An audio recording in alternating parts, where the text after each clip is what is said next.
Un guide parcours de santé pour les enfants dyslexie, dyscalculie, dysorthographie.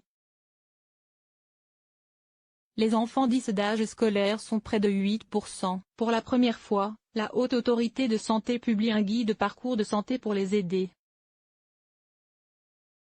Si les troubles dys peuvent être repérés dans la petite enfance, et que des progrès ont été réalisés en matière de prise en charge.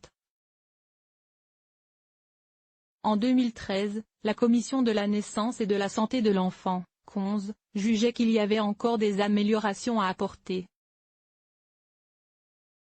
Effectivement, la prise en charge est hétérogène et inégale sur le territoire.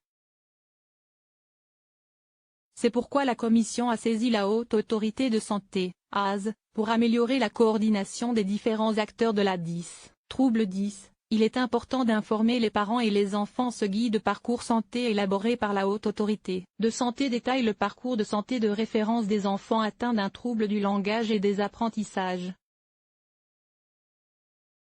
Il rappelle que les enfants et les parents sont des acteurs majeurs du parcours santé, et que, par conséquent, ils doivent être régulièrement informés et associés aux décisions. Que ces dernières soient d'ordre thérapeutique ou pédagogique, et ceci afin de garantir une prise en charge personnalisée de chaque enfant. Des offres de soins différentes selon la complexité des troubles. Dans ce guide parcours de santé, la Haute Autorité de Santé détaille, dans des tableaux et pour chaque âge clé, les signes d'alerte et les actions à mettre en œuvre en cas de difficulté dans les différents domaines d'apprentissage. Elle rappelle également l'importance de la collaboration entre l'éducation nationale et les soignants. Et pour organiser au mieux le parcours de soins, elle le gradue en 3 niveaux selon la sévérité et la complexité des troubles dys.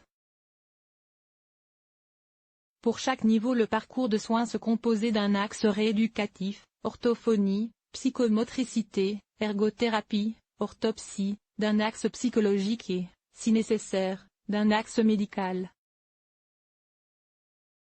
Le niveau 1, qui est adapté aux cas les plus simples, est assuré par le médecin de l'enfant, qu'il soit généraliste ou pédiatre, les rééducateurs libéraux en lien avec le médecin de la protection maternelle et infantile ou de l'éducation nationale. Le niveau 2 s'adresse aux enfants dont la complexité des troubles nécessite une prise en charge pluridisciplinaire spécialisée.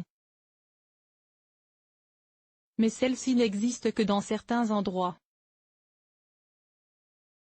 La HAS décrit le cahier des charges à suivre pour que cette prise en charge puisse être mise en place partout sur le territoire. Elle doit se faire sous la responsabilité d'un médecin expert, généraliste, pédiatre, neuropédiatre. Le niveau 3 est réservé aux cas les plus complexes et il existe déjà. On le trouve dans les centres de référence des troubles du langage et des apprentissages dans les centres hospitaliers universitaires. Toutefois, ces centres sont débordés.